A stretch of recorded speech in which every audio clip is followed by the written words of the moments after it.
Hey friends, welcome back to Kuchi's Place. My name is Mercy Duro and I'm a human capital developer. If you're seeking to become a valuable person and to grow in your career, then you should subscribe to this channel and be part of our community.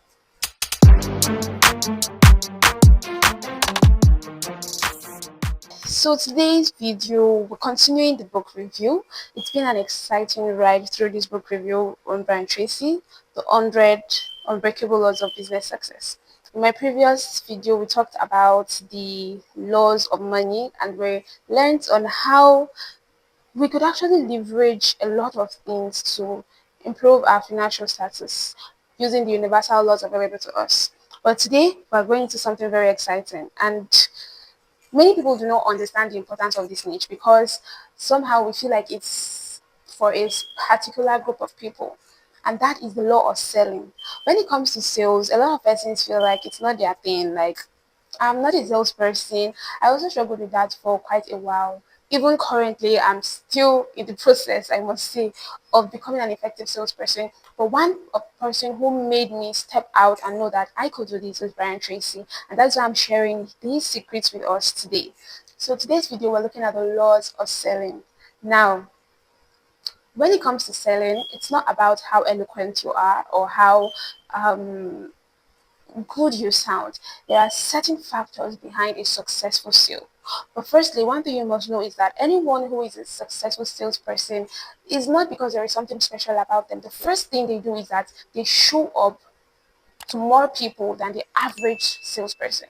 So when I, as a salesperson, tell about 100 or 1,000 people about my product, I have a higher chance of getting buyers, right? But when someone who just shows his or her products to like 10, 20, or 50, then they have a lower chance. So it's not because I am doing something more special. It's just that the basic rule of being a salesperson shows that you can show your products to more eyeballs and it increases your chances of being purchased or getting your services rendered. Okay, now, beyond selling products and services, I have learned that every one of us have to be a salesperson because you have to sell yourself to someone at one point or the other through your communication, your mannerism. Even when you go for a job interview, you are actually pitching yourself and your skills to your employer.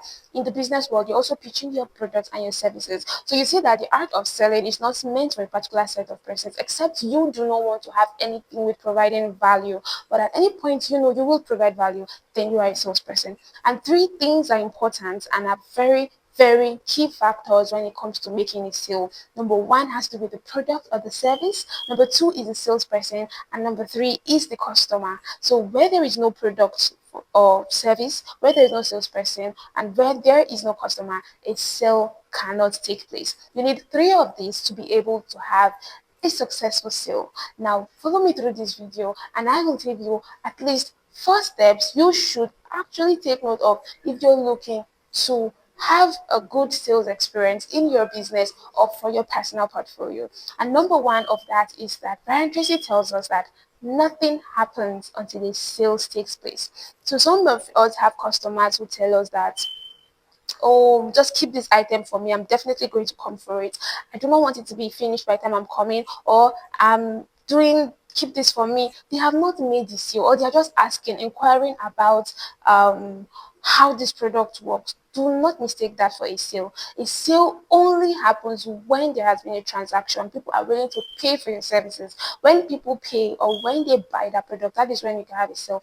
Before then, every other thing is just conversation, persuasion, negotiation, or whatever it is you may want to call it. So nothing happens. Your business does not grow until your sale is made.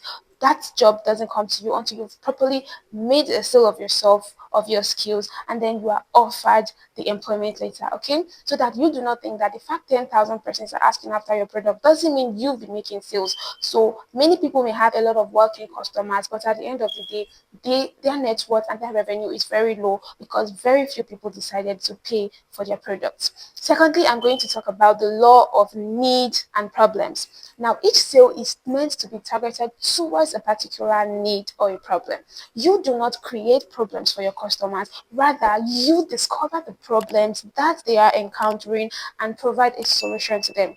This is the trick to having an easy sales experience. When you know that I need an item, you do not have to come and tell me. You just need to tell me that I notice you have a need for this item and I have the solution to it. But when you come as a salesperson trying to sell your product to me, when I do not even see the need for it, I will definitely not make that sale or make that purchase rather. So that means that you must be on the lookout for what the pain point is for your customers, what the pain point is for your clients, so that you can meet that need. The moment when their eyes are open to the fact that they have this need and you have the solution, then sales becomes very easy for you and becomes a very smooth process. So be on the lookout for needs. You can discover what your client needs, what your customer needs, and provide the solution for them.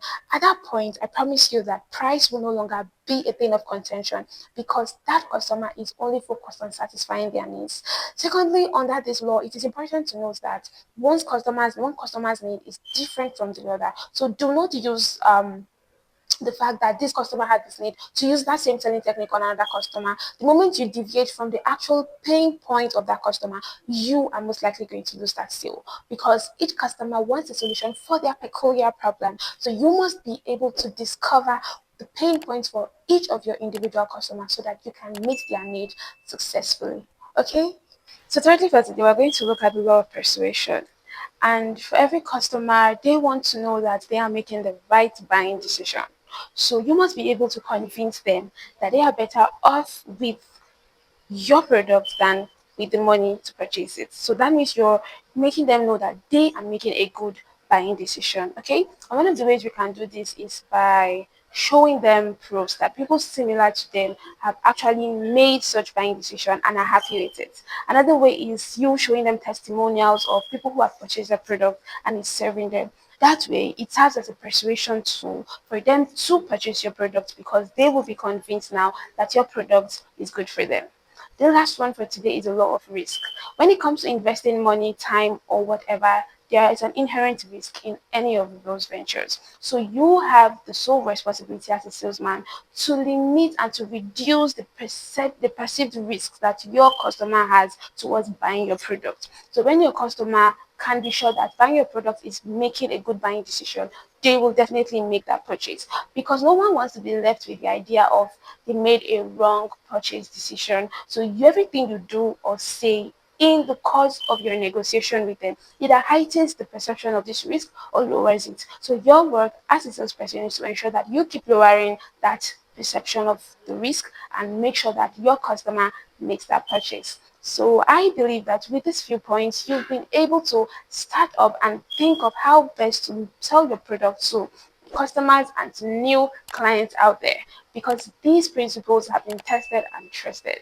So if you like this content, I want you to make sure you're liking this video and you're subscribed, because in my next video, I will be continuing on these laws and I'll be sharing more laws on sales that would help you to put yourself out there and to put your product out there. Okay, so make sure that you hit the notification bell, and so that you're notified of my next video when it's up, because it will be a continuation of this one. And until then, I want you to make sure that you are doing everything it takes to be a better person and to grow in your career.